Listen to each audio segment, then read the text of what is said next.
Russia, a name that echoes through history, often synonymous with power and politics. But it is, first and foremost, the world's largest country, a land of almost incomprehensible scale. So immense, it stretches across 11 time zones, from the borders of Europe to the shores of the Pacific. Its sheer size dictates a reality far more complex than any single story. So what lies beyond the news headlines and the political theater? This is a journey to discover the side of Russia the world rarely sees. A land that is raw, ancient, breathtaking, and profoundly mysterious. We will travel across a country that feels less like a nation and more like a living, breathing continent with a soul forged in extremes. Our story begins in the far east, Kamchatka, a land where the earth is still being born. A remote peninsula of fire and ice, isolated from the rest of the country, accessible only by air or sea. Here, volcanoes rise higher than the Alps, and geysers burst through frozen ground, painting the sky with steam. This is part of the Pacific Ring of Fire, 29 volcanoes still alive, still reshaping the land with every eruption. As rivers of salmon return each autumn, over 20,000 brown bears emerge from the forests to hunt, a timeless ritual of survival. It's a place of primal beauty and pure untamed power. Heading south, we reach Vladivostok, Russia's eastern port city, its window to the Pacific. Here stands the Russky Bridge, a 3-kilometer marvel of engineering that seems to float above the frozen sea, connecting the city to an island once closed to all but military personnel. In the harsh winter, icebreakers cut through the bay, while nuclear submarines and gray warships of the Pacific Fleet guard the coast, a constant reminder of Russia's strategic might. Only 85 kilometers across the Bering Strait lies Alaska, America within sight, yet a world away.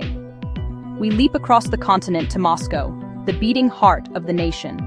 A megacity of 13 million people, it is the political, economic, and spiritual center of modern Russia. A city forever rebuilding, where ancient onion domes rise beside gleaming glass towers, a testament to its turbulent and triumphant history.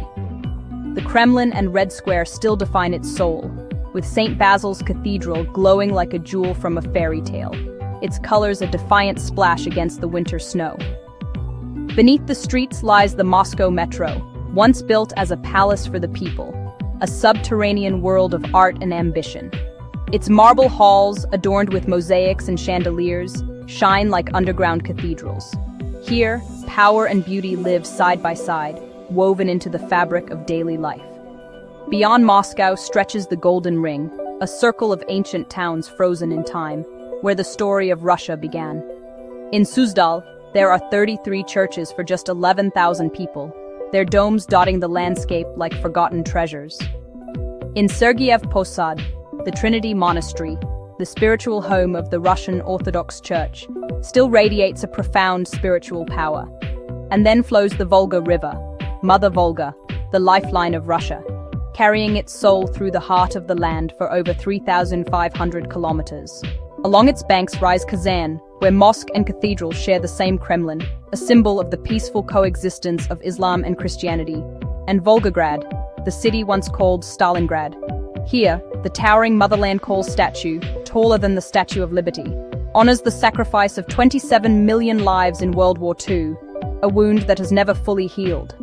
Further east stand the Ural Mountains, the ancient weathered spine of Russia, the natural divide between Europe and Asia. This is Russia's treasure vault, a geological wonder rich in iron, copper, and gold, fueling the nation's industrial might for centuries. But it's also a land of legend and deep mystery. Beneath the ground, the Kungur ice caves glisten in eternal frost, a labyrinth of crystal and shadow. And in the north, at Dyatlov Pass, 9 hikers mysteriously perished in 1959, a chilling enigma that still haunts the nation today. Now comes the vastness of Siberia, a world within a world, a name that conjures images of exile and emptiness, but whose reality is far richer.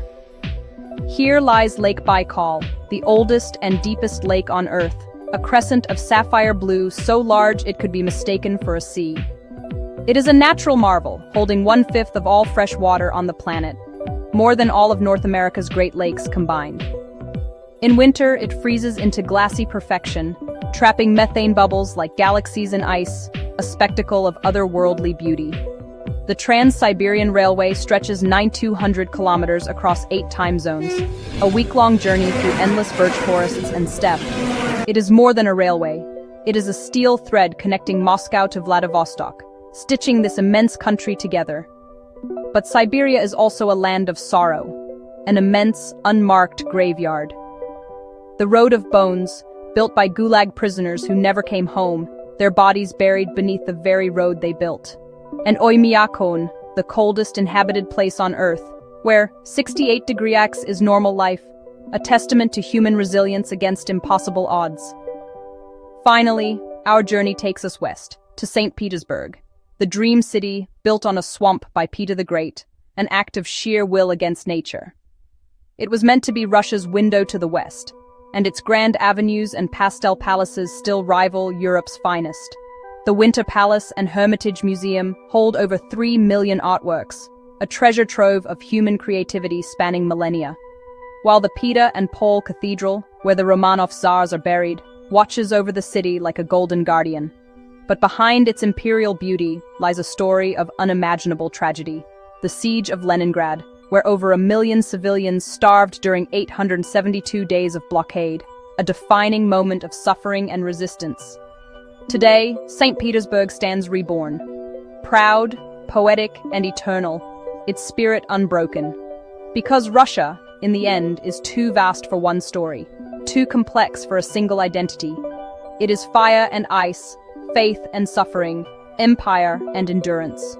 It is a land of breathtaking beauty and profound sorrow, a world within a single nation.